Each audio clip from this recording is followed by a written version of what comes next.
हम लोग बात कर रहे हैं यहाँ पर भारत का भूगोल लेकर मैं उपस्थित हूँ घटना चक्र की। और किसी भी एग्ज़ाम्स में ये बहुत महत्वपूर्ण होती है। तो आइए बिना किसी देरी के और हर एग्ज़ाम को ध्यान में रखते हुए, चाहे उत्तराखंड पीसीएस हो, चाहे यूपी पीसीएस हो या बीपीएससी, कोई भी एग्ज़ाम्स हो, उन सभी एग्ज़ाम्स या यूपी जीडीसी का एग्ज़ाम हो, असिस्टेंट प्रोफेसर का, जो भी एग्ज़ाम जिसमें भी ज्योग्राफी आती है, वो सभी क्वेश्चन यहाँ से आप करेंगे। भारत के बारे में सही कथन क्या क्या है? ये स्थल मंडल के कुल क्षेत्रफल का लगभग 2.4% भाग अधिकृत किए हुए है। बिल्कुल सही बात है ये। और 82.5 डिग्री पूर्वी देशांतर का उपयोग भारतीय मानक समय को निर्धारित करने के लिए किया जाता है। ये दोनों बात सत्य है इसकी, और ये क्वेश्चन आपका सही है। भारतवर्ष का आकार क्षेत्रफल में विश्व का कौन सा है? तो विश्व का 7वां सबसे बड़ा देश है। इससे 6 बड़े देश और हैं, है ना। सबसे बड़ा देश जो दुनिया का रूस है। भारत 7वें नंबर का है। भारत का क्षेत्रफल संसार के क्षेत्रफल का 2.4% है, परंतु इसकी जनसंख्या पूरे दुनिया में लगभग 17.5% जो पॉपुलेशन वर्ल्ड की वो इंडिया में रहती है। यानी कि जो हमारे पास एरिया है वो 2.4% है, जबकि पॉपुलेशन पूरे वर्ल्ड की 17.5% है अकॉर्डिंग टू 2011 सेंसस। और 2011 के अनुसार भारत में कुल 6,40,930 गाँव हैं, 6,40,930 विलेज। अब अगर अक्षांशीय विस्तार की बात करते हैं तो भारत का जो विस्तार है वो आप सब जानते हैं 8 डिग्री 4 उत्तर से, 37 डिग्री 6 उत्तरी अक्षांश तथा 68 डिग्री 7 से 97 डिग्री 25 पूर्वी देशांतर के मध्य स्थित है। भारत के बीचों बीच से कर्क रेखा ट्रॉपिक ऑफ कैंसर गुजरती है। सिक्किम से गुजरने वाला अक्षांश रेखा राजस्थान से गुजरती है। 70 डिग्री पूर्वी देशांतर रेखा जिस जिले से गुजरती है उसका नाम क्या है? जैसलमेर है। क्या है? एक और महत्वपूर्ण क्वेश्चन है कि कर्क रेखा कितने राज्यों से जाकर जाती है? तो भारत में कर्क रेखा ट्रॉपिक ऑफ कैंसर 23 अपहाना नॉर्थ 23.5 डिग्री उत्तरी जो कर्क है उसको हम कर्क रेखा कहते हैं। भारत के 8 राज्यों से, 8 स्टेट से गुजरती है। कहाँ कहाँ से? गुजरात, राजस्थान, मध्य प्रदेश, झारखंड, छत्तीसगढ़, पश्चिम बंगाल, त्रिपुरा और मिजोरम। याद रखेंगे इनको, राजस्थान, गुजरात, एमपी, छत्तीसगढ़, झारखंड, पश्चिम बंगाल, त्रिपुरा और मिजोरम, 8 राज्यों से कर्क रेखा गुजरती है। अगरतला, गांधीनगर, जबलपुर एवं उज्जैन में से कर्क रेखा से निकटतम दूरी पर स्थित नगर कौन सा है? तो आप सब जानते हैं निकटतम दूरी पर स्थित नगर कौन सा है? गांधीनगर है। दिल्ली, कोलकाता, जोधपुर तथा नागपुर शहरों में से कर्क रेखा के निकट स्थित है कोलकाता। भारत को 2 लगभग बराबर भागों में विभाजित करने वाला अक्षांश कौन सा है? तो 23.5 डिग्री उत्तरी अक्षांश इंडिया को लगभग 2 पार्ट्स में डिवाइड करता है, इसी को कर्क रेखा कहते हैं। 23.5 डिग्री उत्तरी अक्षांश 23 नॉर्थ लैटिट्यूड, इसी को ट्रॉपिक ऑफ कैंसर कहते हैं। 8 राज्यों की गुजरती है। झारखंड, मणिपुर, मिजोरम तथा त्रिपुरा राज्यों में से कर्क रेखा के उत्तर में कौन राज्य स्थित है? तो मणिपुर। हैदराबाद, चेन्नई, भोपाल तथा दिल्ली शहरों में से जून माह में दिन की अवधि अधिकतम कहाँ पर होगी? तो दिल्ली में अधिकतम होगी। जब भारतीय मानक समूह के यामोत्तर पर अर्धरात्रि है तथा एक स्थान पर सुबह का 6 बजता है, तो उस स्थान की अवस्थित जिस यामोत्तर पर होगी वो क्या होगी? 172 डिग्री 30 पर। गुजरात के सबसे पश्चिमी गांव और अरुणाचल के सबसे पूर्वी छोर के स्थित वालांग में कितने घंटे का अंतराल होता है? आप सब जानते हैं लगभग 2 घंटे का अंतराल। कितने घंटे का? यानी गुजरात से अरुणाचल के बीच में जो है वो 2 घंटे का अंतराल होता है। याद रखेंगे इस बात को। अगला है रीवा, सागर, उज्जैन तथा होशंगाबाद शहरों में से भारतीय मानक समय इंडियन स्टैंडर्ड जो टाइम है वो देशांतर निकट कौन सा शहर स्थित है? तो रीवा। यदि भारतीय मानक समय के अनुसार पूर्वाह्न के 10 बजे हैं तो 92 डिग्री पूर्वी देशांतर पर शिलोंग का टाइम क्या होगा? तो उसका टाइम 10:38 हो जाएगा, 10:38 हो जाएगा। यदि भारतीय मानक समय यामोत्तर पर माध्याह्न है तो 120 डिग्री पूर्वी देशांतर का समय क्या होगा? तो 2:30 बजेंगे वहाँ पर 14:30, क्योंकि भारत पर 12 बजे हैं। तो 120 आप ये जान के चले कि 82.5 से 120 जाना है, तो आप ये जानते हैं, तो आप उसको निकाल लेंगे। आंध्र प्रदेश, छत्तीसगढ़, महाराष्ट्र, यूपी में से भारतीय मानक समय की आयोन्तर नहीं गुजरती है, तो महाराष्ट्र से नहीं आती है। भारतीय मानक समय की देशांतर रेखा 82.5 गुजरती है। इलाहाबाद के पास नैनी से गुजरती है। इलाहाबाद और मिर्ज़ापुर के बीच नैनी पड़ती है, जहाँ से 82.5 डिग्री पूर्वी देशांतर रेखा 82.5 ईस्ट लॉन्गिट्यूड जो भारत की मानक समय रेखा है वो गुजरती है। इसी को प्रामाणिक माध्याह्न समय रेखा भी कहते हैं। 82 डिग्री 30 मिनट ईस्ट देशांतर। भारत का जो मानक समय है आईएसटी जीएमटी से कितना आगे? तो प्लस 5.5 घंटे, यानी कि इंडियन स्टैंडर्ड टाइम जो है जीएमटी ग्रीनविच मीन टाइम से 5.5 घंटे आगे। यदि अरुणाचल प्रदेश तिरप में सूर्योदय पर 5 बजे प्रातः होता है तो गुजरात में कितना होगा? 7 बजे का 2 घंटे का अंतर है, आप सब जानते हैं। भारत का सुदूरस्थ दक्षिणी बिंदु साउथर्न पॉइंट कौन सा है? आप सब जानते हैं जो सुदूरन पॉइंट है, साउथर्न पॉइंट है इंडिया का, वो इंदिरा पॉइंट है। इंदिरा पॉइंट कहाँ पर है आप बता पाएंगे? इंदिरा पॉइंट आपका निकोबार में स्थित है, ग्रेट निकोबार में। भारत के राज्यों में सबसे पूर्वी और सबसे पश्चिमी, ईस्टर्न और वेस्टर्न स्टेट कौन से हैं? तो सबसे ईस्टर्न अरुणाचल, सबसे वेस्टर्न गुजरात। भारत का जो सुदूर पश्चिम का बिंदु है, सबसे वेस्टर्न पॉइंट है, वो 68.7 डिग्री पर गौरमोता गुजरात। फिर सुन लीजिए, देखिए नॉर्दर्न पॉइंट आपसे पूछेंगे, सबसे नॉर्दर्न पॉइंट उत्तरी बिंदु इंदिरा कॉल नॉर्दर्न पॉइंट आप जे.एन.के जगह पर लद्दाख पे, साउथर्न इंदिरा पॉइंट अंडमान निकोबार, और ईस्टर्न गौरमोता गुजरात, और जो आपका वेस्टर्न है वो गौरमोता गुजरात हो गया, और जो ईस्टर्न है पूर्व का बिंदु है वो आपका है अरुणाचल में किबुथु, किबुथु, किबुथु अरुणाचल। चलिए, असम भूटान और बांग्लादेश की सीमाओं से लगा है, सत्य है। पश्चिम बंगाल भूटान तथा नेपाल की सीमाओं से लगा है। मिजोरम बांग्लादेश तथा म्यांमार की सीमाओं से लगा हुआ है। मेघालय, त्रिपुरा, मणिपुर तथा मिजोरम राज्यों में से वो राज्य जिसकी सीमा बांग्लादेश से नहीं लगती है, तो मणिपुर की सीमा बांग्लादेश से नहीं लगती है। बांग्लादेश की सीमा से लगे हुए राज्य कौन से हैं? मेघालय, असम, पश्चिम बंगाल, त्रिपुरा और मिजोरम। असम, मेघालय, त्रिपुरा, मिजोरम और पश्चिम बंगाल। इसको ऐसे भी याद रख लीजिए, जो संविधान की 6वीं अनुसूची है उसमें असम, मेघालय, त्रिपुरा, मिजोरम का उल्लेख है, और प्लस एक आप पश्चिम बंगाल जोड़ लीजिए, है ना। 6वीं अनुसूची plus West Bengal, Assam, Meghalaya, Tripura, Mizoram plus West Bengal, ये बांग्लादेश से लगे हुए हैं। सिक्किम, मेघालय, अरुणाचल तथा पश्चिम बंगाल राज्यों में से भूटान की सीमा नहीं मिलती। किससे नहीं मिलती है? मेघालय की नहीं मिलती। वो भारतीय राज्य जिसकी अधिकतम सीमा म्यांमार से स्पष्ट होती है, तो अरुणाचल प्रदेश की अधिकतम सीमा किससे लगती है? म्यांमार से लगती है, याद रखेंगे इस बात को, अधिकतम सीमा अरुणाचल की लगती है। अगला है,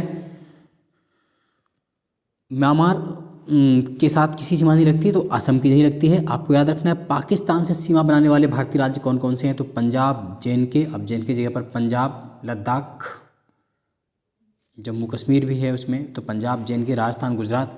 नेपाल के पड़ोसी भारतीय राज्य कौन कौन से हैं? उत्तराखंड, यूपी, बिहार, पश्चिम बंगाल एवं सिक्किम। नेपाल से लगे हुए राज्य पूछते हैं आपसे बार बार, तो याद रखेंगे आप उत्तराखंड, यूपी, बिहार, पश्चिम बंगाल, सिक्किम। भारत के साथ सबसे लंबी स्थलीय सीमा 4096.64096.6 किलोमीटर किसकी है? बांग्लादेश की है। कभी आपसे पूछ सकें तो आप बता पाएंगे, 4096.6 किलोमीटर है बांग्लादेश के साथ। असम, नागालैंड, मेघालय, मिजोरम राज्यों में से बांग्लादेश से अपनी सीमा नहीं बनाने वाला राज्य कौन सा है? नागालैंड। भारत तथा पाकिस्तान के बीच सीमा निर्धारित की गई थी रेड क्लिफ के द्वारा। डूरंड लाइन भारत की सीमा निर्धारित करती है, कहाँ से? अफगानिस्तान से। हालांकि अब पाकिस्तान और अफगानिस्तान के बीच डूरंड लाइन है। भारत तथा पाकिस्तान के मध्य सीमा रेखा उदाहरण है प्रवृत्ति सीमा का। भारत और चीन की सीमा का नाम क्या है? McMahon line. Bharat Pakistan red Cliff. Bharat Sri Lanka अलग होता है पाक जलडमरू मध्य द्वारा। नेपाल, भूटान एवं चीन की सीमाओं से मिलने वाला भारतीय राज्य कौन सा है? सिक्किम है। 3 तरफ से अंतर्राष्ट्रीय सीमाओं से घिरा भारतीय राज्य, मतलब 3 तरफ से बांग्लादेश द्वारा घिरा हुआ राज्य कौन सा है? तो त्रिपुरा है। भारत से उपबंध पुराचुंबकीय प्रमाणों से संकेत मिलते हैं कि भूतकाल में भारतीय स्थलपिंड किसकी ओर खिसका है? तो उत्तर की ओर खिसका है, नॉर्थ की ओर खिसका है। भारतीय उपमहाद्वीप मूलतः एक विशाल भूखंड है का भाग था, जिसे कहते थे, किस विशाल भूखंड का भाग था? भारतीय गोंडवाना। आप जानते हैं कि प्राचीन समय में पेंजिया एक स्थलखंड था, तो पेंजिया के 2 पार्ट हुए, नॉर्दर्न पार्ट गोंडवाना, साउथर्न जो साउथर्न था गोंडवाना था, उत्तरी भाग आपका अंगारा लैंड था। तो जो साउथर्न पार्ट गोंडवाना लैंड था उसी का इंडिया जो है पार्ट है। भारत विभाजित है 4 प्राकृतिक प्रदेशों में। उत्तराखंड में पाताल तोड़ कुएं पाए जाते हैं, किस क्षेत्र में? तो तराई क्षेत्रों में। यदि हिमालय पर्वत श्रेणियाँ नहीं होती तो भारत पर सर्वाधिक संभाव भौगोलिक प्रभाव क्या होता? कि देश के अधिकांश भाग में साइबेरिया से आने वाली शीत लहरों का अनुभव होता। चूँकि हिमालय नहीं होता तो साइबेरिया से आने वाली शीत लहरें डायरेक्ट अटैक करती, और सिंधु गंगा मैदान इतनी सुव्यवस्थित जलोढ़ मृदा से वंचित होता। मानसून का जो वर्तमान प्रतिरूप है वो भी नहीं होता, उल्टा होता, उससे भिन्न होता। भारत के भू आकारों के रचना के संबंध में क्या सही है? संरचनात्मक दृष्टि से मेघालय पठार दक्कन पठार का ही एक विस्तारित भाग है। कश्मीर घाटी की रचना एक समभूमित से हुई है। गंगा मैदान की रचना एक अग्रगर्त में हुई है, याद रखेंगे। भारत के पश्चिमी समुद्र का निर्माण हुआ है भूमि के उत्थान एवं निर्गमन के कारण। उत्थान एवं निर्गमन के कारण सही सुमेलित है। क्या क्या सही सुमेलित है देख लीजिए। दक्कन ट्रैप कब बना? क्रिस्टेशियस आदि नूतन में। पश्चिमी घाट उत्तर नूतन में। अरावली पूछते हैं आपसे बार बार, तो अरावली प्री कैम्ब्रियन एज में। नर्मदा ताप्ती अत्यंत नूतन जलोढ़ निक्षेप है ये। केरल का कुट्टानाडु या कुट्टानाडु पूछा गया है, बहुत फेमस है। तो भारत में जो न्यूनतम ऊंचाई वाला क्षेत्र, मिनिमम हाइट वाला क्षेत्र, वो कुट्टानाडु का है। ये सी लेवल से भी 2 मीटर नीचे है। इसे केरल का धान का कटोरा कहा जाता है। FAO द्वारा इसे वैश्विक महत्वपूर्ण कृषि विरासत प्रणाली घोषित किया गया है। धान का कटोरा केरल का कुट्टानाडु न्यूनतम ऊंचाई वाला क्षेत्र है भारत का। हिमालय से निकलने वाली सभी नदियां सतत वाहिनी हैं, ये सत्य है। हिमालय अपनी वर्षा का अधिकांश दक्षिण पश्चिम मानसून से प्राप्त करता भी सही है। AR दोनों राइट हैं, परंतु इसकी व्याख्या नहीं करता है। हिमालय से निकलने वाली नदियां सतत वाहिनी है, कंटिन्यू बहती, सही है। हिमालयी नदियों का स्रोत जो है हिमालयों में स्थित है, AR दोनों सत्य हैं और इसकी व्याख्या भी सही है। हिमालय की रचना समानांतर वलय श्रेणियों से हुई है, जिसमें से सबसे प्राचीनतम श्रेणी कौन सी है? बृहत हिमालय श्रेणी है। उत्तर भारत में उप हिमालय क्षेत्र के सारे फैले समतल मैदान को क्या कहते हैं? भाबर कहते हैं। हिमालय का पर्वत प्रदेश कैसा है? शिवालिक है। शिवालिक पहाड़ियाँ किसका हिस्सा है? हिमालय का। शिवालिक श्रेणी का निर्माण हुआ है, किस युग में हुआ है? पूछ सकते हैं आपसे। सेनोजेक एज में, प्लायोसीन युग में। शिवालिक श्रेणियों की ऊंचाई है लगभग 850 से 1200 मीटर के बीच। शिवालिक श्रेणी 850 से 1200 मीटर के मध्य। शिवालिक शैल समूह के दक्षिण में भाबर क्षेत्र किस चीज़ का उदाहरण है? तो भाबर क्षेत्र गिरपद की स्थिति का उदाहरण है। उत्तराखंड, यूपी, सिक्किम, हिमाचल में से हिमालय का पर्वत श्रेणी हिस्सा किसका नहीं? यूपी में नहीं है। हिमालय के तरुण वलित पर्वत, यॉन्ग फोल्डेड माउंटेन जो है, नवीन बूंदार पर्वत के साक्ष्य कहे जा सकते हैं। गहरे खड्ड हैं यहाँ पर। युग वाली नदी, समानांतर पर्वत श्रेणियाँ हैं। और लैंडस्लाइड के लिए जो उत्तरदायी तीव्र ढाल प्रवणता, यही इसकी सबसे खास बात है। अब हम बात करते हैं जम्मू कश्मीर का एक मैप दिया, हालांकि अब लद्दाख भी इसमें है। तो आपको ये बताने हैं कि कौन कौन से अंकित हैं। 1 2 3 4 से देख लीजिए। तो 1 2 3 4 से 1 ये है, 2 ये है, 3 ये है और ये 4 है। तो ये याद रखेंगे आप KLJP करके, कभी भी आ जाएगा। तो सबसे ऊंचे काराकोरम है, उसके बाद लद्दाख है, उसके बाद जास्कर और पीर पंजाल। मतलब अगर आपको नॉर्थ टू साउथ याद रखना है तो KLJP याद रखिए। काराकोरम, लद्दाख, जास्कर, पीर पंजाल। लघु हिमालय स्थित है किसके किसके बीच? शिवालिक और महान हिमालय के मध्य स्थित है। अगला है पश्चिमी भाग में हिमालय की श्रेणियों का दक्षिण से उत्तर की ओर सही क्रम क्या होगा? शिवालिक, लघु हिमालय, महान हिमालय। सबसे नवीन पर्वत श्रेणी शिवालिक है। दक्षिण भारत में नवीनतम चट्टान प्रणाली कौन सी है? तो नवीनतम चट्टान प्रणाली गोंडवाना है। कौन सी? गोंडवाना। और गोंडवाना अपने कोयला निक्षेपों के लिए बहुत फेमस। सर्वाधिक कोयला कहीं से मिलता है? तो गोंडवाना निक्षेप से। उच्चावच आकृतियों का दक्षिण से उत्तर की ओर बढ़ते क्रम से, दक्षिण से उत्तर बढ़ेंगे धौलाधार, जास्कर, लद्दाख और काराकोरम। हिमालय में उत्तर दिशा की ओर सही क्रम पीर पंजाल, फिर जास्कर, फिर लद्दाख, काराकोरम, वही KLJP। हिमालय में पूर्व से पश्चिम की ओर पर्वत शिखरों का सही क्रम कौन सा है? तो आपको बताना है कंचनजंगा, एवरेस्ट, अन्नपूर्णा, धौलागिरी। पूर्वी हिमालय की तुलना में ट्री लाइन का ऊंचाई का मान पश्चिम हिमालय में कम होता है। हिमालय की पहाड़ी श्रृंखला में ऊंचाई के साथ साथ इन कारणों में वनस्पति में परिवर्तन आता है। तापमान में गिरावट, वर्षा में बदलाव, मिट्टी का अनुपजाऊ होना। उत्पत्ति की दृष्टि से सबसे नवीनतम पर्वत श्रेणी कौन सी है? तो पटकाई श्रेणियाँ हिमालय हैं। नागालैंड, त्रिपुरा, मणिपुर, मिजोरम राज्यों में से पटकाई पहाड़ियों से संलग्न नहीं है। कौन नहीं है? त्रिपुरा। पीर पंजाल श्रेणी पाई जाती है कहाँ पर? जम्मू कश्मीर में। कश्मीर घाटी किसके बीच है? पूछा हुआ क्वेश्चन है बहुत बार। तो कश्मीर घाटी बृहत हिमालय, ग्रेटर हिमालय और पंजाल, बृहत हिमालय और पीर पंजाल श्रेणियों के मध्य स्थित है। अक्साई चीन किसका पार्ट है? लद्दाख पठार का। पश्चिमी हिमालय संसाधन प्रदेश है वन। ग्रेट हिमालय की ऊंचाई है 8,848 मीटर। हिमालय पर्यायवाची किसका? हिमाचल पर्यायवाची किसका? हिमाचल, मध्य हिमालय का। हिमाचल किसे बोलते हैं? मध्य हिमालय। हिमाद्री बोलते हैं महान हिमालय को, हिमाद्री महान हिमालय को। हिमाचल बोलते हैं मध्य हिमालय को। भारत की सबसे प्राचीन पर्वत श्रृंखला है the oldest mountain of India is Aravalli. Aravalli is also oldest mountain of the world. विश्व की सबसे प्राचीनतम पर्वत श्रेणी अरावली है ना, जिसका सबसे ऊंचा शिखर गुरु शिखर है। राजस्थान, हिमाचल, उड़ीसा एवं आंध्रा राज्यों में से अरावली कहाँ है? राजस्थान में है। अरावली रेंज की जो अनुमानित एज है वो कितनी है? 570 मिलियन ईयर्स, 570 मिलियन वर्ष प्राचीन है अरावली श्रेणी।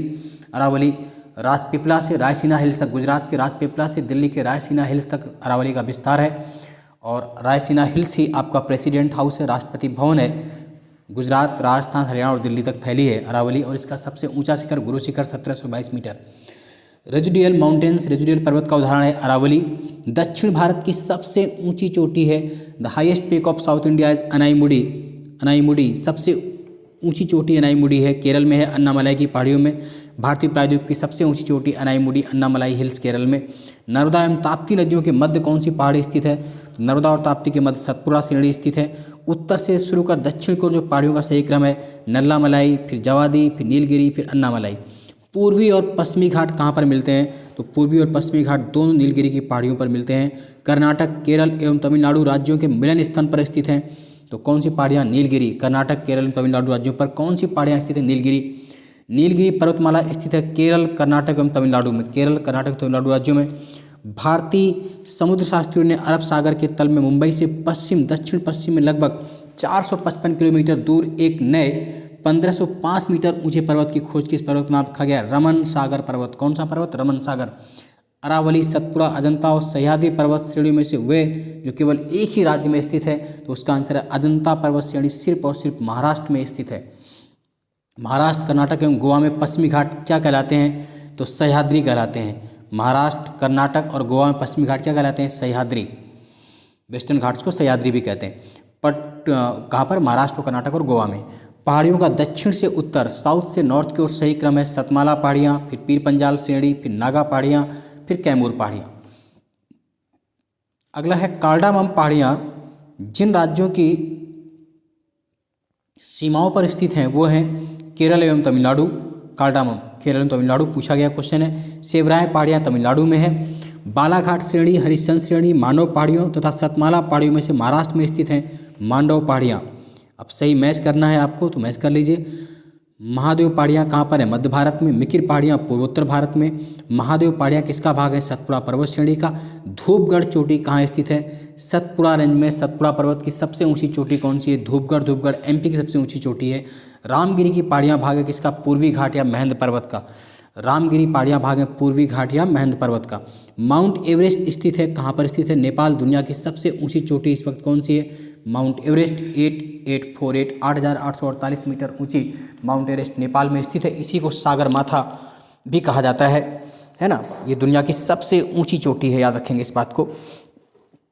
प्रथम भारतीय नारी जो एवरेस्ट शिखर पर चढ़ने में सफल हुई थी, बछेंद्री पाल प्रथम भारतीय महिला थी जिसने एवरेस्ट विजय की थी, याद रखेंगे इस बात को।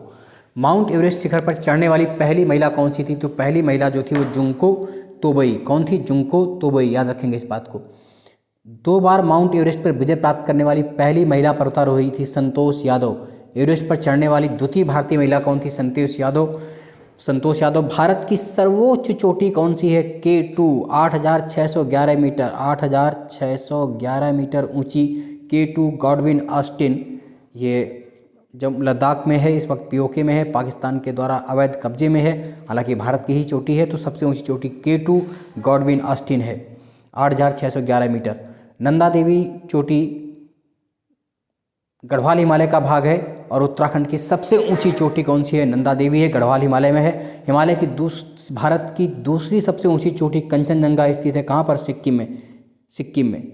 नंदा देवी शिखर स्थित है उत्तराखंड में। गुरु शिखर पर्वत चोटी राजस्थान में 1722 मीटर। अरावली की सबसे ऊंची चोटी गुरु शिखर।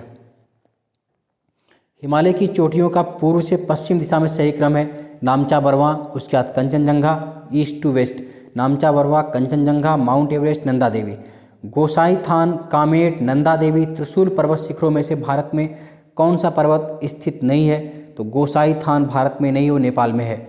सही सुमेलित है माउंट आबू अरावली पहाड़ियों में, कोडाईकनाल पालनी पहाड़ियों में, ऊटकमंड नीलगिरी पहाड़ियों में, शिमला धौलाधार श्रेणी में। रट लीजिएगा, ये क्वेश्चन भी बार बार पूछते हैं।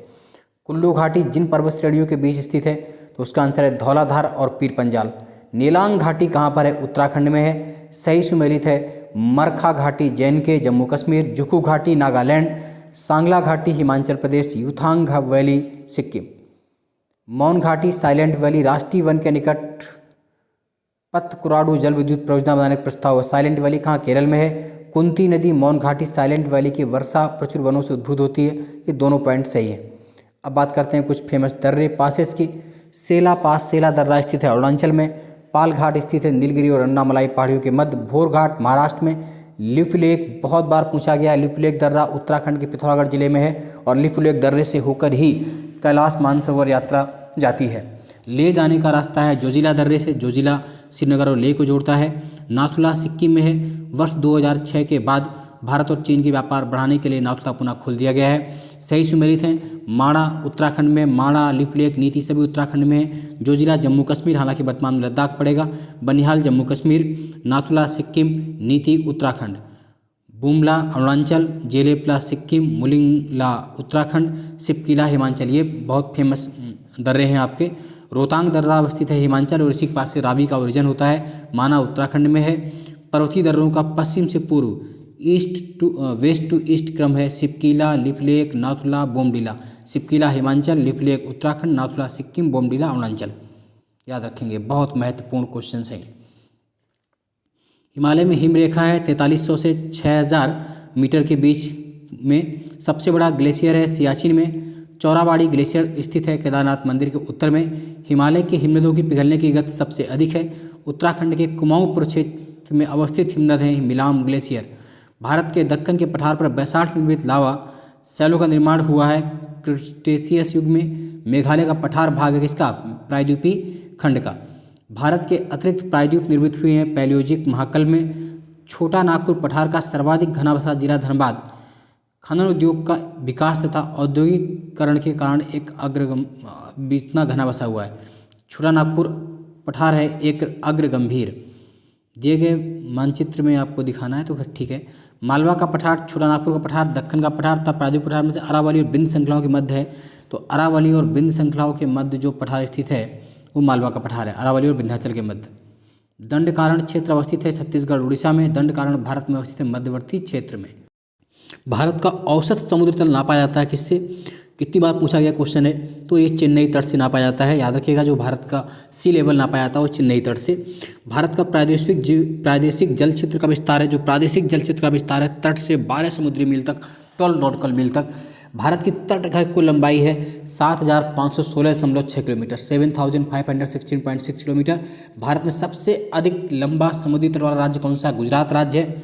भारत में तट रेखा से कितने कोस्ट लाइन से जुड़े हुए स्टेट हैं? तो 9 राज्य जुड़े हुए हैं। प्राचीन भारतीय ऐतिहासिक भूगोल में रत्नाकर किसे कहा गया था? हिंद महासागर को।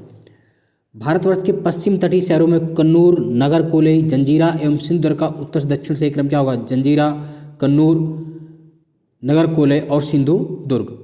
आपको यत्र तत्र कुछ अनोखे डेनमार्क वासी मिल जाएंगे, परंतु उसका कारण यह है कि डेनमार्क की चौकी हुआ करती थी। यह अनूठा नगर, उसका दुर्ग, सुंदर गिरजाघर, नया जेरूसलम, सोनी सड़कें, उजड़ा तटाक सब मिलकर अद्भुत रत्न बन जाते हैं। उस स्थान वर्णित स्थल कहाँ पर है ये? तो ये स्थान तमिलनाडु में है। अगला है जंजीरा, उडुपी, ओरोविले तथा तूतीकोरिन शहरों में से भारत के पश्चिमी तरफ अवस्थित शहर कौन सा? जंजीरा, उडुपी में। अब आपको कुछ सागर पुलिन मिलाने हैं। दीघा आपका वेस्ट बंगाल में, पश्चिम बंगाल में। गोपालपुर उड़ीसा में। कलांगुट गोवा और मरीना बीच आप सब जानते हैं तमिलनाडु में है। तमिलनाडु व आंध्रा के तटों को कहते हैं कोरोमंडल। भारत के तटों में कृष्णा डेल्टा एवं केप कमोरिन के मध्य जो स्थित है वो कोरोमंडल। केप कमोरिन नाम से जानते हैं कन्याकुमारी को। अंडमान निकोबार द्वीप समूह का सर्वोच्च शिखर पल्याण शिखर या सैडल पीक भी इसको कहते हैं। बहुत बार पूछा गया, जो हाईएस्ट पीक है अंडमान निकोबार की, पल्याण शिखर या सैडल पीक, ये कहाँ पर है? उत्तरी अंडमान में है। अंडमान निकोबार द्वीप समूह स्थित है बंगाल की खाड़ी में। अंडमान निकोबार द्वीप समूह में द्वीपों की संख्या है 220। 10 डिग्री चैनल किसको पृथक करता है? तो अंडमान को निकोबार से 10 डिग्री चैनल पृथक करता है। 10 अंश जलमार्ग द्वारा आपस में पृथक किया गया है अंडमान एवं निकोबार को। बैरन द्वीप कहाँ स्थित है? बंगाल की खाड़ी में, अंडमान निकोबार के पास। बैरन द्वीप आपका एक एक्टिव वॉल्केनो है। भारत के पश्चिमी तटीय मैदान के उत्तरी भाग को जिस अन्य नाम से जानते हैं, बैरन द्वीप आपका बंगाल की खाड़ी में स्थित है, आप सब जानते हैं। और ये भारत का एकमात्र एक्टिव वॉल्केनो, सक्रिय ज्वालामुखी है। भारत के पश्चिमी तटीय मैदान के उत्तरी भाग को जिस अन्य नाम से जाना जाता है उसे कहते हैं कोंकण। भारत का वह द्वीप जिसका उद्गम ज्वालामुखी है बैरन द्वीप। श्रीहरिकोटा द्वीप स्थित है पुलिकट झील के समीप। राम सेतु शुरू होता है कहाँ से? तो राम सेतु आपका धनुषकोडी से शुरू होता है। कहाँ शुरू होता है? धनुषकोडी से। लक्षद्वीप स्थित है कहाँ पर? अरब सागर में स्थित है। भारत का प्रवाल द्वीप बहुत बार पूछा गया है, प्रवाल द्वीप कौन सा है? तो लक्षद्वीप है। लक्षद्वीप टापू अवस्थित है दक्षिण पश्चिम भारत में। द्वीपों का समूह लक्षद्वीप किससे बना है? प्रवाल उत्पत्ति से। लक्षद्वीप में लगभग 36 द्वीप हैं, 36 आइलैंड हैं। भटकल, अर्नाला, मिनिकॉय व हेनरी द्वीपों में से भारतीय तट रेखा के सुदूरवर्ती द्वीप श्रेणी में कौन सा आता है? मिनिकॉय। भारत एवं श्रीलंका के मध्य स्थित आइलैंड कौन सा है? रामेश्वरम स्थित है। एक द्वीप पर निर्मित भारत का सबसे बड़ा नगर है मुंबई। किसी भी द्वीप पर, किसी भी आइलैंड बसा हो, सबसे बड़ा जो सिटी है भारत का मुंबई है। किस द्वीप पर है? ये सालसेत पर है। किस पर है? सालसेत पर। सही मैचिंग है। बेयंत सेओधर कच्छ की खाड़ी में है। पिरम खंबात की खाड़ी में। द्वारका अरब सागर के तट पर है। द्वीप काठियावाड़ तट पर है। कोरी क्रीक निवेशिका स्थित है कच्छ के रन में। सर क्रीक विवाद है भारत पाकिस्तान देशों के मध्य। लातूर जिला स्थित है कहाँ पर? महाराष्ट्र में है। विदर्भ एक प्रादेशिक भाग है और भारत में कहाँ पर है विदर्भ? महाराष्ट्र में। पूछते हैं विदर्भ है ना, मराठवाड़ा महाराष्ट्र में। पाट अंचल, पाट रीजन अवस्थित है कहाँ पर? झारखंड में। झुमरी तलैया रेडियो पर फरमाइशी गीतों के लिए प्रसिद्ध स्थित है झारखंड में। भारत का कोहनूर कहा जाता है आंध्रा को, क्योंकि बेसिकली यही गोलकुंडा खान से निकला था। मणिपुर का अधिकांश धरातल है पर्वतीय। मणिपुर में कुछ लोग लटकी हुई गाद, सिल्ट से बंधे हुए अपतरण, वीड्स और सड़ती वनस्पति के तैरते हुए द्वीपों, फ्लोटिंग आइलैंड पर बने हुए मकानों में रहते हैं। इन द्वीपों को कहते हैं फूमेडी, है ना। क्या कहते हैं? फूमेडी। भारत में सिलिकॉन स्टेट के नाम से जानते हैं कर्नाटक को, सिलिकॉन वैली बेंगलुरु को। औरंगाबाद महाराष्ट्र, पालनपुर गुजरात, हुबली कर्नाटक, गुंटूर कहाँ पर है? तो गुंटूर आप सब जानते हैं आंध्रा में है। छत्तीसगढ़ में छत्तीसगढ़ का मैदान। झारखंड छोटानागपुर का मैदान। पठार प्लेटू ऑफ छोटानागपुर झारखंड। महाराष्ट्र वृष्टि छाया और कर्नाटक में मालनाड, ये सही है, मैचिंग है। अम्बाला, खुर्जा, करनाल तथा रोहतक में से राष्ट्रीय राजधानी प्रदेश में अवस्थित हैं। खुर्जा, करनाल, रोहतक एनसीआर में है, अम्बाला एनसीआर में नहीं है। दिल्ली के अतिरिक्त एनसीआर में शामिल प्रदेश कौन कौन से हैं? हरियाणा, यूपी, राजस्थान के भाग हैं। एमपी की सीमा लगती है 5 राज्यों से, गुजरात, राजस्थान, यूपी, छत्तीसगढ़ और महाराष्ट्र से। क्षेत्रफल में एरिया वाइज भारत के सबसे बड़े राज्य कौन कौन? सबसे पहले राजस्थान, एमपी, महाराष्ट्र और यूपी। भारत के समस्त राज्यों में यूपी का स्थान चौथा है। भारत के राज्यों में हिमाचल, उत्तराखंड, छत्तीसगढ़, झारखंड में उनके क्षेत्रफल में आरोही क्रम में सबसे पहले छत्तीसगढ़ सबसे बड़ा है, फिर झारखंड आएगा, फिर हिमाचल, फिर उत्तराखंड। कर्नाटक, राजस्थान, तमिलनाडु, महाराष्ट्र का उनके भौगोलिक एरिया वाइज घटता हुआ क्रम है। सबसे पहले राजस्थान आएगा, फिर महाराष्ट्र, फिर कर्नाटक, फिर तमिलनाडु। याद रखेंगे इस बात को। अगला है उत्तर प्रदेश, एमपी, राजस्थान, उत्तराखंड राज्यों के क्षेत्र में सबसे छोटा है उत्तराखंड है। भारत का लगभग 30% राज्य तीन राज्यों में है। 30% क्षेत्र किन राज्यों में है? तो राजस्थान, एमपी और महाराष्ट्र में। भारत में जनसंख्या के अनुसार तीसरा एवं क्षेत्रफल में 12वां स्थान है बिहार का। उत्तर प्रदेश के सीमावर्ती राज्य कितने हैं? हिमाचल, हरियाणा, राजस्थान, एमपी, छत्तीसगढ़, झारखंड, बिहार, उत्तराखंड और दिल्ली। यानी कि यूपी 8 राज्य और 1 केंद्र शासित, कुल मिलाकर 9 से सीमावर्ती राज्य है भारत यूपी। असम घिरा हुआ कितने राज्यों से? 7 राज्यों से। महाराष्ट्र, बिहार, उड़ीसा, आंध्रा में से छत्तीसगढ़ की सीमा उभयनिष्ठ नहीं है। किसके साथ? बिहार के साथ नहीं है। दिल्ली, जोधपुर, नागपुर एवं बेंगलुरु में से माध्य समुद्र तल की ऊंचाई पर अधिकतम है। तो सबसे ऊंचाई किसकी है? बेंगलुरु की। राजस्थान मरुस्थल के लिए सही कथन क्या क्या है? ये विश्व का सबसे लंबा, ये विश्व का सबसे घना बसा हुआ मरुस्थल है। कौन सा? राजस्थान का थार मरुस्थल विश्व का सबसे घना बसा मरुस्थल है। ये लगभग 10,000 वर्ष पुराना है, जिसका कारण अत्यधिक मानवीय हस्तक्षेप रहा है। यहाँ केवल 40 से 60% क्षेत्र ही कृषि हेतु उपयुक्त है। शुद्ध बोए गए क्षेत्र में वृद्धि के कारण चारागाह क्षेत्र के विस्तार पर कुप्रभाव पड़ा है। ये सभी पॉइंट राजस्थान के मरुस्थल के लिए सत्य हैं। अगला है उत्तर पूर्वी राज्यों की 7 बहनों का भाग नहीं है, 7 सिस्टर का पार्ट नहीं है। वेस्ट बंगाल नहीं है।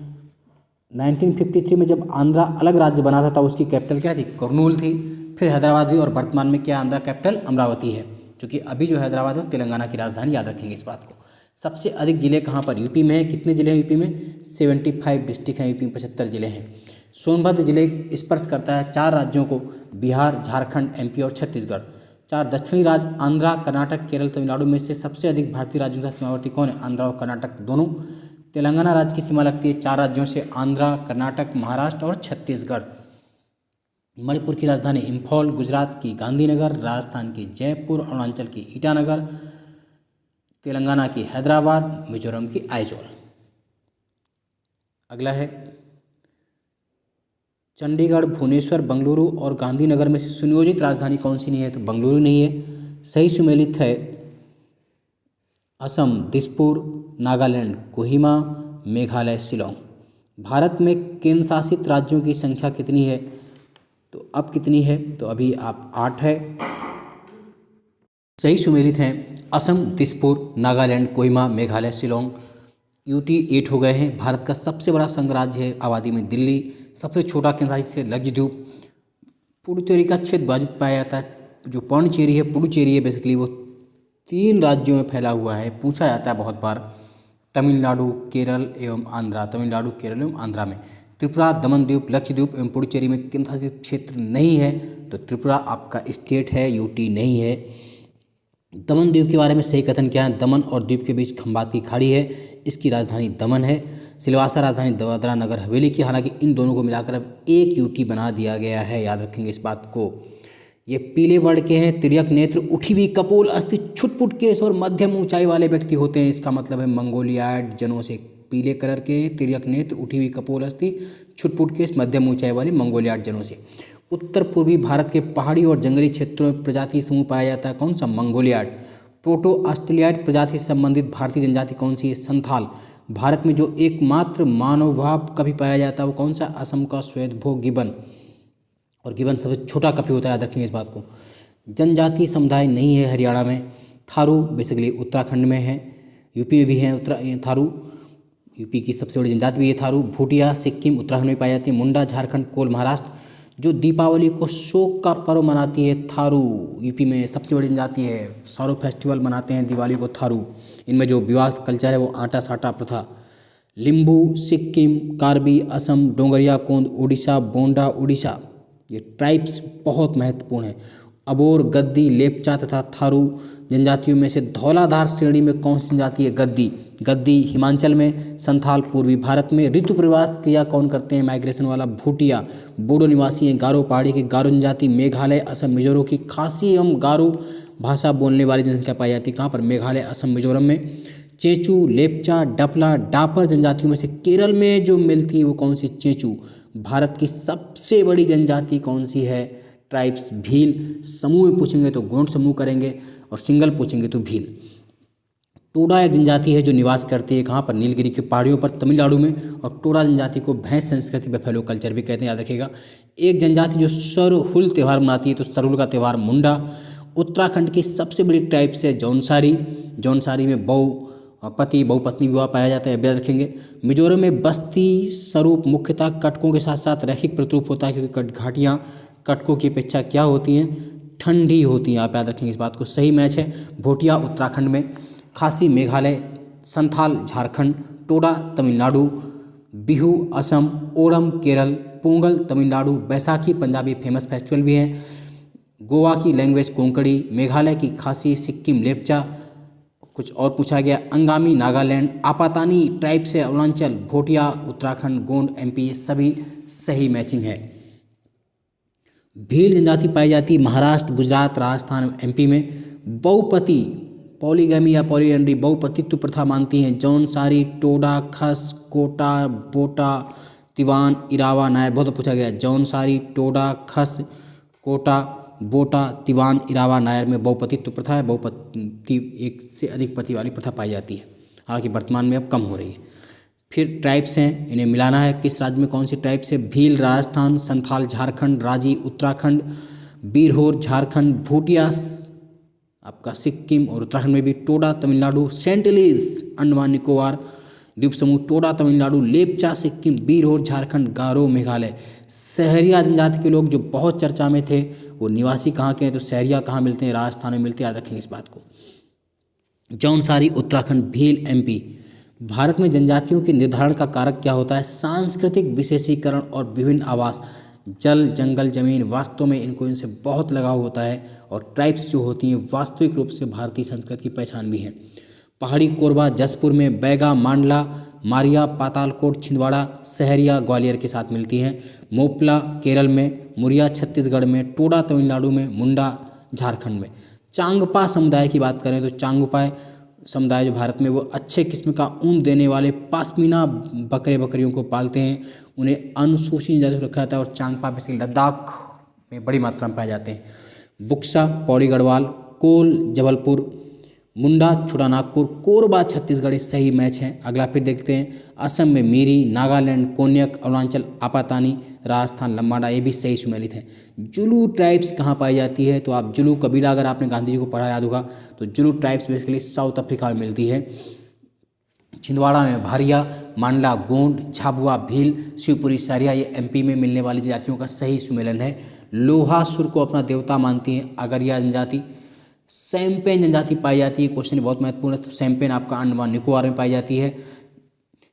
केंद्र शासित प्रदेशों औंज अंडमान निकोबार में, अंडमान निकोबार में सिर्फ औंज, सैम्पेन, जावा और वे सब कहाँ पर है, अंडमान निकोबार में। जारवा जनजाति अंडमान निकोबार में, जो सबसे प्राचीनतम जनजाति मानी जाती है भारत के ट्राइब्स, जारवा अंडमान निकोबार। भारत की सर्वाधिक आद्य या प्राचीनतम जनजाति मानी जाती है जारवा, कहाँ पर, अंडमान निकोबार में। मंगानियार के नाम से जाने जाने वाला लोगों का समुदाय है। पश्चिमोत्तर भारत में अपनी संगीत परंपरा के लिए विख्यात हैं, बेसिकली राजस्थान में मिलते हैं। झूमिंग करते हैं, तो झूमिंग के लिए जो शिफ्टिंग कल्टीवेशन होती है, झूमिंग, झूमना एक तरह से एक स्थान को छोड़कर जब उसका उत्पादन क्षमता कम हो जाए, उपजाऊ, अगले स्थान पर जाकर खेती करना झूमिंग कहलाता है। और झूमिंग बड़ी मात्रा में कौन लोग करते हैं, खासी जनजाति। खासी बेसिकली कहाँ पर, मेघालय में। भारतीय उपमहाद्वीप में बोली जाने वाली भाषाओं में बोलने वालों की सर्वाधिक संख्या हिंदी के बाद नंबर 2 पर बांग्ला भाषा का स्थान है। आस्टिक समूह की लैंग्वेज है खासी। भारत का सबसे बड़ा भाषाई समूह इंडो आर्यन है। गंगा नदी उदाहरण है पूर्ववर्ती अफवाह का। बांग्लादेश में गंगा को किस नाम से जानते हैं, तो बांग्लादेश में गंगा को पद्मा के नाम से जानते हैं। सुंदरवन डेल्टा का निर्माण करने वाली नदियाँ कौन सी हैं, गंगा और ब्रह्मपुत्र। गंगा बहुत ही प्रदूषित नदी है, ये सत्य बात है। जो नदी जितनी पवित्र होती है वो उतनी अधिक प्रदूषित होती है, गलत है, ये सत्य और गलत है। गंगा की जलोढ़ मृदा की गहराई भूमि स्तर से लगभग 600 मीटर तक होती है। सत्य कथन क्या है, देख लीजिए। देवप्रयाग से गंगा बनती है, तो देवप्रयाग में अलकनंदा और भागीरथी नदी के संगम पर स्थित है, जहाँ पर गंगा कहलाती है। रुद्रप्रयाग अलकनंदा मंदाकिनी के संगम पर स्थित है, और अलकनंदा नदी बद्रीनाथ पर बहती है, केदारनाथ में मंदाकिनी। सही सुमेलित है, देख लीजिए। बहुत पूछा जाता, कोई भी एग्जाम हो रट लीजिएगा इनको, बार बार पूछे जाते हैं ये। तो रुद्रप्रयाग में आपका अलकनंदा और मंदाकिनी है। रुद्रप्रयाग में अलकनंदा और मंदाकिनी। नंदप्रयाग में अलकनंदा मंदाकिनी। कर्णप्रयाग अलकनंदा पिंडार, और देवप्रयाग अलकनंदा भागीरथी। और अलकनंदा तब भागीरथी के संगम देवप्रयाग से एक भागीरथी को क्या कहते हैं। अगर गंगा का नाम गंगा कहाँ पड़ता है, तो देवप्रयाग में पड़ता है। देवप्रयाग में अलकनंदा प्लस भागीरथी का संगम है। मंदाकिनी नदी जल प्रवाह अथवा मुख्य नदी संबंधित कौन सी, मंदाकिनी अलकनंदा संबंधित है। केदारनाथ से रुद्रप्रयाग तक मंदाकिनी बहती है। वो नदी का तट जिस पर बद्रीनाथ मंदिर है, अलकनंदा पर। भारत की सबसे बड़ी वह नदी है गंगा। भागीरथी या गंगा का ओरिजिन है गोमुख से। गंगा की एकमात्र सहायक नदी जिसका उद्गम मैदान में है, तो गोमती। गोमती का origin Gomat lake Pilibhit UP से है। दिल्ली और आगरा के मध्य वर्ष के अधिकांश समय में यमुना नदी डेड हो जाती है, मृत हो जाती है, सत्य है। यमुना असतत वाहिनी नदी, ये सही है, आर गलत। यमुना सतत वाहिनी, असतत वाहिनी नहीं है। बेतवा, चंबल, केन तथा रामगंगा नदियों में से यमुना की सहायक नदी कौन सी नहीं, रामगंगा गंगा की सहायक नदी है। यमुना का ओरिजिन है यमुनोत्री के पास बंदरपूंछ ग्लेशियर उत्तराखंड। बेतवा मिलती है किससे, यमुना से मिलती है। गंगा की वह सहायक नदी जो उत्तर वाहिनी नदी है, सोन। गंगा नदी में बाएं से नहीं मिलती है सोन दाहिने से मिलती है। सोन अमरकंटक एमपी से आती है। यमुना और सोन के मध्य जल द्विभाजक का कार्य करने वाली श्रेणी है कैमूर श्रेणी। अब बात करते हैं ब्रह्मपुत्र नदी तंत्र की। तिब्बत में उत्पत्ति पाने वाली ब्रह्मपुत्र, इरावदी और मेकांग नदियाँ अपने उत्तरी पाटों में संकीर्ण और समानांतर पर्वत श्रेणियों से होकर प्रवाहित होती हैं। इन नदियों में ब्रह्मपुत्र भारत में प्रविष्ट होने से ठीक पहले अपने प्रवाह में एक यू टर्न लेती है। यू टर्न कहाँ यू टर्न बनता है, भूवैज्ञान की तरुण हिमालय के संघी नमन के कारण यू टर्न नामचा बरवा के पास बनता है अरुणाचल में। भारत में यारलांग जांगपो किसे कहते हैं, ब्रह्मपुत्र को। और ब्रह्मपुत्र को यारलांग जांगपो या यारलांग सांगपो कहते हैं तिब्बत में। तिब्बत में मानसरोवर झील के पास कौन कौन सी नदियाँ निकलती हैं, तो मानसरोवर झील के पास से ब्रह्मपुत्र, सतलज और सिंधु। अरुणाचल में बहने वाली नदियाँ लोहित और सुबनसिरी। मानस सहायक नदी ब्रह्मपुत्र की। ब्रह्मपुत्र नदी तिब्बत में जानी जाती है सांगपो के नाम से। ब्रह्मपुत्र नदी बहती है तिब्बत, बांग्लादेश, भारत में होकर। ब्रह्मपुत्र की सहायक नदियाँ हैं दिबांग, कमेंग, लोहित। वो नदियाँ जिनका स्रोत बिंदु लगभग एक ही है, ब्रह्मपुत्र और सिंधु। साउथ इंडिया की अगर बात करें तो पश्चिमी घाट की नदियाँ डेल्टा का निर्माण नहीं करती हैं। वो छोटे मार्ग से तीव्र गति से कड़ी चट्टानों के ऊपर प्रवाहित होती हैं। ए आर दोनों सही है और ए की सही व्याख्या है। इस बात को आप याद रखिए चूँकि ये अगला है। प्रायद्वीपीय भारत की सभी प्रमुख नदियाँ बंगाल की खाड़ी में गिरती हैं, परंतु नर्मदा तथा ताप्ती नदियाँ अरब सागर में गिरती हैं। नर्मदा और ताप्ती नदियाँ विभ्रंश घाटी से होकर बहती हैं। ये बात दोनों सही है, ए आर दोनों सही, तो आर की सही व्याख्या है। नर्मदा नदी पश्चिम की ओर बहती है, जबकि अधिकांश प्रायद्वीपीय नदियाँ पूर्व की ओर बहती है, क्योंकि ये एक रिफ्ट वैली से होकर बहती है। नर्मदा नदी जिन पर्वत श्रृंखलाओं के बीच स्थित है वो है बिंद और सतपुड़ा। नर्मदा अपने मुहाने पर डेल्टा का निर्माण करती है, वह एक भ्रंश घाटी में बहती है। तो नर्मदा अपने मुहाने पर डेल्टा का निर्माण नहीं करती है, गलत है। नर्मदा अपने मुहाने पर एस्चुरी का निर्माण करती है, वो भ्रंश घाटी में बहती है, सही है। भारत की पश्चिम की ओर बहने नदियों में जो नदियाँ डेल्टा का निर्माण नहीं करती हैं वो है नर्मदा, ताप्ती, पेरियार।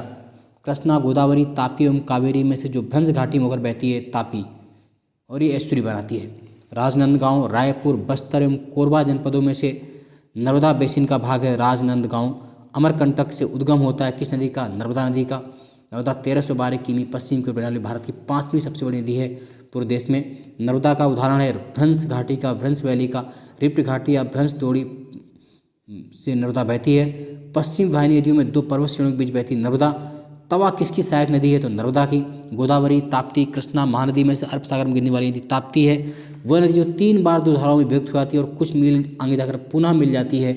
इस प्रकार श्रीरंगपट्टनम, शिवासमुद्रम और श्रीरंगम के द्वीपों का निर्माण करती है, तो उसे कहते हैं कावेरी। कावेरी का ओरिजिन बहुत पूछते हैं, तो ब्रह्मगिरी पहाड़ियों, कुर्ग डिस्ट्रिक्ट, कर्नाटक। कावेरी कहाँ से निकलती है? ब्रह्मगिरी पहाड़ियाँ, कुर्ग, कर्नाटक। कावेरी नदी जिन राज्यों से होकर बहती है? कर्नाटक, केरल, तमिलनाडु। साउथ की गंगा किसे कहते हैं? दक्षिण गंगा कावेरी, याद रखिएगा। दक्षिण की गंगा कावेरी को कहते हैं, जबकि वृद्ध गंगा या ओल्ड गंगा गोदावरी को कहते हैं। अगला है कृष्णा नदी विवाद किन के बीच है? आंध्र, कर्नाटक और महाराष्ट्र के बीच। अगला है प्रायद्वीपीय भारत में पूर्व से बहने वाली नदियों का उत्तर दक्षिण सही क्रम है। सुवर्णरेखा, महानदी, गोदावरी, कृष्णा, पेन्नार, कावेरी और बेंगई। अगला है दक्षिण भारत की नदियों का प्रमुख अफवाह तंत्र है वृक्षनमा। कैसा है? वृक्षनमा है। सोन, नर्मदा तथा महानदी निकलती है अमरकंटक से। तीनों सोन, नर्मदा, महानदी। वह नदी जो एस्चुरी बनाती है, नहीं बनाती है, वो है महानदी। एस्चुरी बनाती है नर्मदा और ताप्ती, याद रखेंगे बात को। ओडिशा में अपना डेल्टा बनाती है महानदी। वो नदियाँ जिनके घाटों में जल का अभाव है, साबरमती तथा ताप्ती के घाटों में। वह स्थान जहाँ से भारत की 2 महत्वपूर्ण नदियों का उद्गम होता है, जिनमें से एक उत्तर की तरफ प्रवाहित होकर बंगाल की खाड़ी में और दूसरी अरब सागर की ओर जाती है। तो अमरकंटक से एक अरब निकलती है नर्मदा, जो अरब सागर में जाती है और बंगाल की खाड़ी की ओर सोन जाती है गंगा मिलने के बाद। केरल में पूर्व की ओर प्रवाहित होने नदियाँ हैं, पूर्व की ओर पाम्बार, भवानी और कबानी। कहाँ की? पूर्व की ओर। मध्य प्रदेश में पूर्व से पश्चिम की ओर प्रवाहित होने वाली नदियाँ हैं नर्मदा, ताप्ती और माही। नर्मदा, महानदी, गोदावरी एवं कृष्णा नदियों में सर्वाधिक बड़ा जल ग्रहण क्षेत्र है किसका? गोदावरी का। 1300 गोदावरी 1465 किमी लंबी और भारत की दूसरी सबसे लंबी नदी कौन सी? गोदावरी। कितनी लंबाई इसकी? 1465, महाबलेश्वर से निकलती है। प्रायद्वीपीय भारत की सबसे लंबी नदी है गोदावरी, 1465 किलोमीटर। वंशधारा, इंद्रावती, प्राणहिता, पेन्नार नदियों में से गोदावरी की सहायक नदी हैं इंद्रावती और प्राणहिता। हिमालय की सभी श्रेणियों को काटने वाली नदी कौन सी है? सतलज, यानी कि मध्य हिमालय, महान हिमालय और शिवालिक तीनों काट कर आने वाली नदी कौन सी है? सतलज।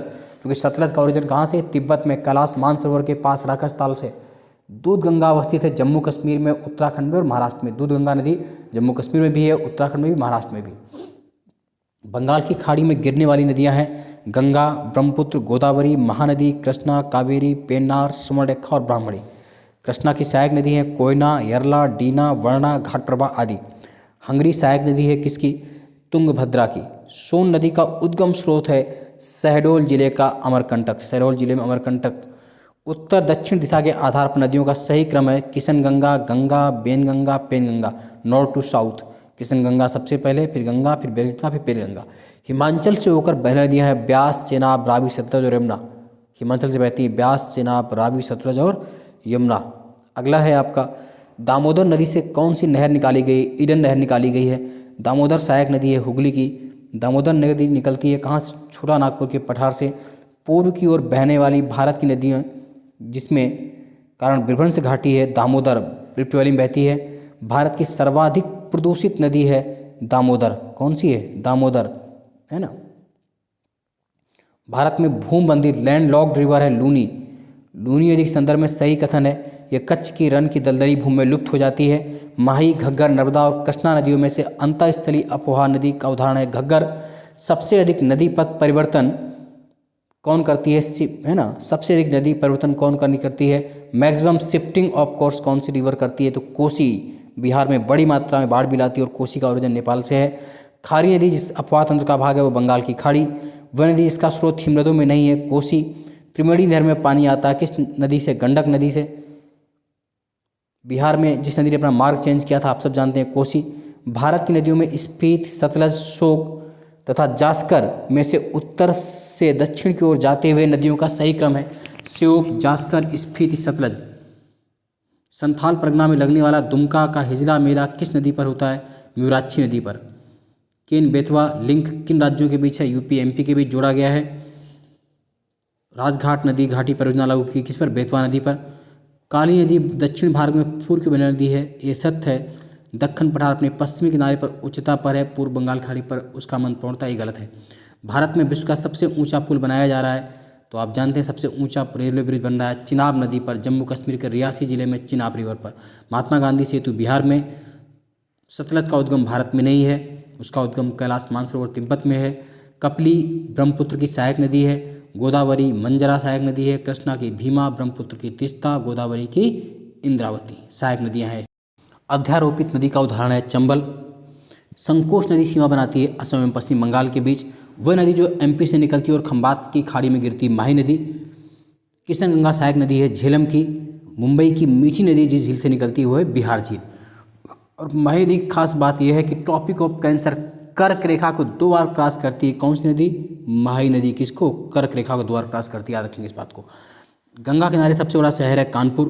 भागीरथी किनारे स्थित शहर है उत्तरकाशी। लेह स्थित है सिंधु नदी के दाएं तट पर। लेह कहाँ स्थित? सिंधु नदी के दाएं तट पर। लुधियाना सतलज नदी के तट पर। हैदराबाद मूसी। भुवनेश्वर महानदी।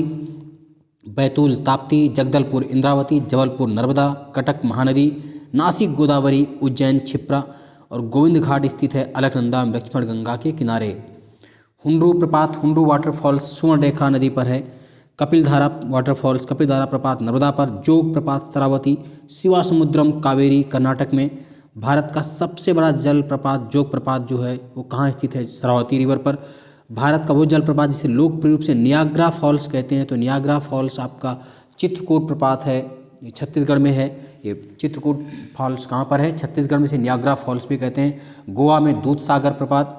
भेड़ाघाट जबलपुर में धुआंधार। विश्व जल प्रपात डाटाबेस के अनुसार वर्तमान में भारत का सबसे ऊंचा जलप्रपात कौन सा है? तो वर्तमान में नोहकाली कई मेघालय 455 मीटर नंबर 2 पर, ये नंबर 1 पर है नोहकाली मेघालय। नंबर 2 पर कुंचिकला है। कुंचिकल जलप्रपात की ऊंचाई 455। अगर ऑप्शन में नोहकाली नहीं होगा तो आप कुंचिकल करके आएंगे। वेम्बनाड लेक कहाँ पर है? तो वेम्बनाड लेक आप सब जानते हैं केरल में स्थित है वेम्बनाड लेक। पेरियार झील 55 किमी क्षेत्रफल में फैली है, जो एक कृत्रिम झील है। चिल्का झील उत्तरी सरकार में स्थित है। चिल्का झील उड़ीसा में है। लोकटक झील मणिपुर में है। लोकटक झील इसलिए भी फेमस है क्योंकि लोकटक झील मणिपुर में एकमात्र फ्लोटिंग नेशनल पार्क, इसी झील पर एकमात्र तैरता हुआ राष्ट्रीय park Keibul Lamjao is the only floating national park of the world. पूरे दुनिया का एकमात्र तैरता हुआ राष्ट्रीय पार्क कैबुल लामजाओ लोकटक झील मणिपुर में ही स्थित है। 2 भारतीय राज्यों की साझेदारी झील कौन सी? पुलिकट तमिलनाडु और आंध्रा के बीच स्थित है पुलिकट। फुलहार झील यूपी के पीलीभीत में स्थित है। लूनार महाराष्ट्र। नक्की राजस्थान। कोलुरु आंध्रा। डल झील कश्मीर। पुलिकट आंध्रा तमिलनाडु की सीमा पर। असम में अवस्थित झील है चपनाला झील। रहस्यमय झील या रूपकुंड झील, रहस्यमय ताल, ये उत्तराखंड में है, गढ़वाल में स्थित है। यहाँ आज भी बहुत बड़ी मात्रा में नरकंकाल मिलते हैं। जम्मू कश्मीर में अवस्थित झील है अंचार झील। जम्मू कश्मीर श्रीनगर में अंचार झील। अष्टामुडी केरल। पुलिकट तमिलनाडु। रूपकुंड उत्तराखंड। सूरज कुंड हरियाणा में है। बर्फ से ढकी घेपन लेक कहाँ? घेपन झील हिमाचल में। मानसून शब्द की उत्पत्ति किससे हुई, किस भाषा से भी पूछा जाता है, तो मानसून शब्द की उत्पत्ति बेसिकली अरबी भाषा से हुई है। भारत मूलतः एक मानसूनी देश है, सत्य है। उच्च हिमालय उसे जलवायु संबंधी विशेषता प्रदान करता है, ए आर दोनों से आर ए का सही स्पष्टीकरण है। भारत की जलवायु उष्णकटिबंधीय मानसून की तरह है, बिल्कुल सत्य है। भारत की उष्णकटिबंधीय अक्षांशों के बीच दोनों सत्य, व्याख्या भी सही है। भारत का वह राज्य जहाँ मानसून का आगमन सबसे पहले मानसून कहाँ आता है? केरल में आता है। भारत में ग्रीष्मकालीन मानसून के प्रवाह की सामान्य दशा क्या होती है? जो ग्रीष्मकालीन मानसून आता है वो साउथ वेस्ट से नॉर्थ ईस्ट, दक्षिण पश्चिम से उत्तर पूर्व। भारतीय उपमहाद्वीप में ग्रीष्म ऋतु में उच्च ताप और निम्न दाब हिंद महासागर से वायुकर्षण करते हैं, जिसके कारण दक्षिण पश्चिमी मानसून उत्पन्न होता है। भारत का सबसे सूखा स्थान कौन सा है? लेह लद्दाख। भारत में सर्वाधिक दैनिक तापांतर कहाँ मिलता है? राजस्थान के मरुस्थलीय क्षेत्रों में। लगातार जुड़े रहिए, मेहनत करते रहिए और यूट्यूब से अनुपम सर को सब्सक्राइब कर लीजिए। निःशुल्क आपको सभी क्लासें मिलेगी और टेलीग्राम हमारा ज्वाइन कर लीजिए, अनुपम सर जीएस ग्रुप। चैनल को सब्सक्राइब करना ना भूलें, लाइक शेयर करते रहें। आप निःशुल्क पढ़ते रहें, जुटे रहें। आपके विश्वास के साथ हम और आप दोनों मिलकर इस चैनल को आगे ले जाएंगे और आप अपने मनचाहे गंतव्य को प्राप्त कर पाएंगे। अगला, तमिलनाडु में मानसून के सामान्य महीने क्या होते हैं? नवंबर, दिसंबर। आप जानते हैं कि तमिलनाडु में सर्वाधिक वर्षा जो होती है लौटती हुई मानसून से होती है। कौन सी मानसून से? लौटती हुई मानसून से, उत्तर पूर्व मानसून से। अगला है जो बहुत महत्वपूर्ण क्वेश्चन हो सकता है, छत्तीसगढ़ राज्य में फैला है आर्द्र दक्षिण पूर्व जलवायु का आर्द्र जलवायु अनुभव कहाँ होता है? कोच्चि एवं तेजपुर में। भारत की सर्वाधिक वर्षा मुख्यतः किससे प्राप्त होती है? पूछा जाता है बार बार। तो सर्वाधिक वर्षा जो होती है वो दक्षिण पश्चिम मानसून से, साउथ वेस्ट मानसून से। उत्तरी पूर्वी मानसून से सबसे अधिक वर्षा प्राप्त करता है तमिलनाडु। अरुणाचल, सिक्किम, केरल, जम्मू कश्मीर राज्यों में सर्वाधिक वर्षा कहाँ होती है? सिक्किम में। ऐसे दो नगर जो लगभग एक ही अक्षांश पर स्थित हैं, फिर भी उनकी वार्षिक वर्षा कुल मात्रा का अंतर सर्वाधिक है, अजमेर और शिलांग में। भारतीय नगरों पटना, कोच्चि, कोलकाता एवं दिल्ली में सामान्य वर्षा का सही और वही क्रम है। सबसे ज़्यादा कोच्चि, फिर कोलकाता, फिर पटना, फिर दिल्ली। आम्र वर्षा, मैंगो सावर किस फसल से संबंधित है? तो मैंगो सावर बेसिकली आम की फसल से। सबसे कम वर्षा लेह में। दक्षिण पश्चिम मानसून में कोलकाता, मंगलौर, चेन्नई, दिल्ली में। सबसे कम वर्षा कहाँ होती है? चेन्नई में। चेरापूंजी मेघालय राज्य में स्थित, जहाँ सर्वाधिक वर्षा होती है। चेरापूंजी के पास मासिम नाम प्लेस है जहाँ सर्वाधिक वर्षा होती है।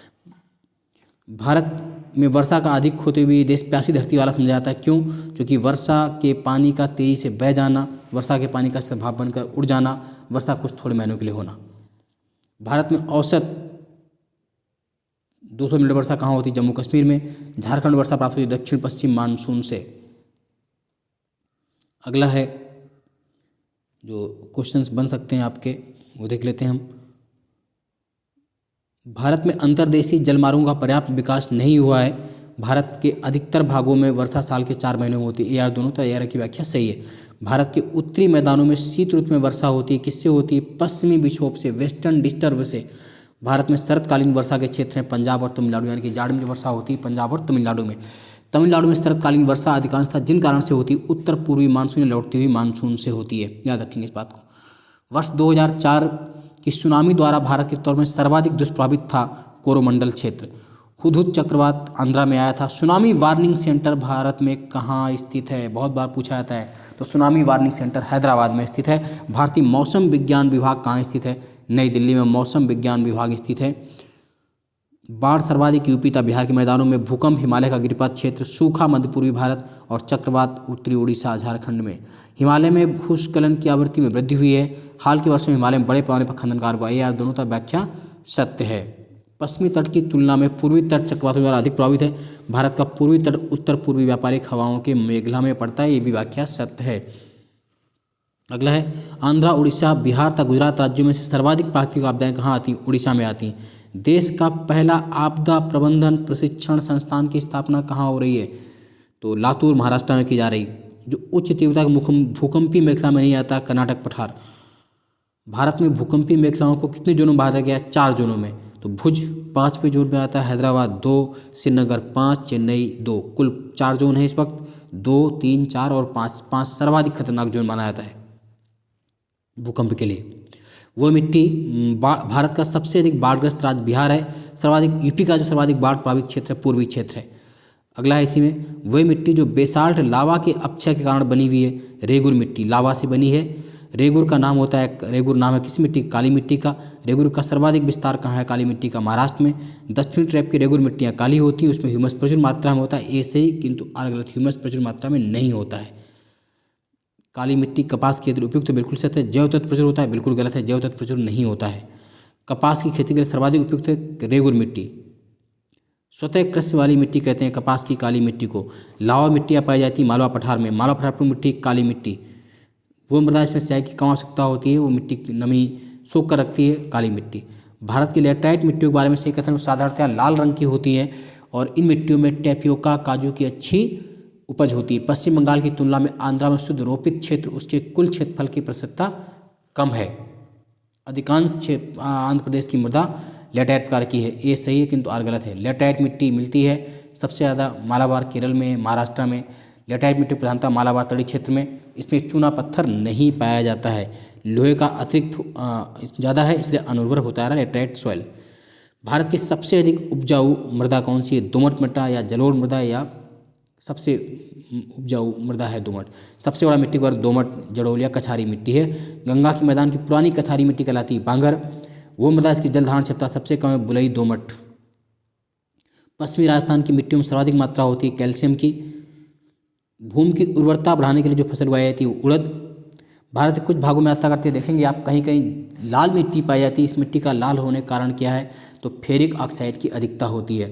भारतीय मृदाओं में जिस सूक्ष्म की सबसे ज़्यादा कमी होती है तो जिंक की, जस्ता की सबसे ज़्यादा कमी होती है। हिमालय में सर्वाधिक वनाच्छादित है। हिमालय की मिट्टी में ह्यूमस प्रचुर मात्रा में पाया जाता है। ये गलत है, आर सत्य है। पौधे को सबसे अधिक पानी मिलता है चिकनी मिट्टी से। मिट्टी के कण का वह कण जिसका व्यास 0.002 मिमी से कम होता है उसे कहते हैं मृत्तिका। सामान्य फसलें उगाने के लिए उर्वर भूमि का पीएच मान होने की संभावना क्या होती है? 6 से 7 के बीच।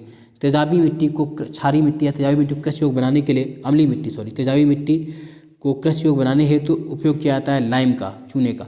मिट्टी में खारापन एवं क्षारीयता की समस्या समाप्त करने के लिए जिप्सम का प्रयोग करना चाहिए। सर्वाधिक क्षारीय क्षेत्र मिलता है यूपी में, लवणी मृदा गुजरात में। सर्वाधिक क्षारीय क्षेत्र यूपी में और सर्वाधिक लवणी क्षेत्र गुजरात में मिलता है, याद रखेंगे इस बात को।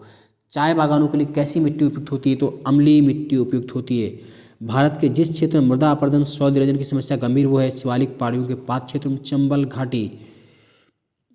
मृदा अपरदन प्रक्रियाओं के सही क्रम है असफाल अपरदन, परत अपरदन, रील अपरदन और नालिका अपरदन। कृषि भूमि में वो पौधा जिसके कारण भूमि का अपरदन अधिकतम तीव्रता से होती है। सोरघम वो पौधा है जिसके कारण मृदा अपरदन सर्वाधिक होता है। फसल चक्र आवश्यक है मृदा की उर्वरता शक्ति में वृद्धि हो। भारत में मृदा अपक्षय समस्या संबंधित वनोन्मूलन से रोका जा सकता है। कैसे? वनरोपण द्वारा। भोजपत्र मिलता है हिमालय में। कत्था बनाने युक्त खैर का प्रयोग करते हैं। सर्वाधिक बृहद क्षेत्र में मिलता है वो वन। भारत में कौन सा वन सर्वाधिक क्षेत्र में पाया जाता है? तो उष्णकटिबंधीय आर्द्रपर्णपाती वन भारत में सर्वाधिक क्षेत्र में मिलता है। सागौन और साल उत्पाद हैं शुष्क पतझड़ी के। पश्चिमी हिमालय के शीतोष्ण कोटि में एक वृक्ष मिलता है वो देवदार। जहाँ सिनकोना नहीं उगता छत्तीसगढ़। जंगल की आग कहते हैं ब्यूटिया मेनोस्पर्मा को, पलाश को। यूपी का राज्य पुष्प भी है। भारत में सागौन का वन पाया जाता है एमपी में। वो पौधे इसमें फूल नहीं लगते हैं, फर्न। इस तरह लगातार आप जुटे रहिए, मेहनत करते रहिए, आप निश्चित रूप से सफलता की ओर जाएंगे। चैनल सब्सक्राइब कर लीजिए अनुपम सर, जुटे रहिए। जय हिंद, जय भारत, धन्यवाद।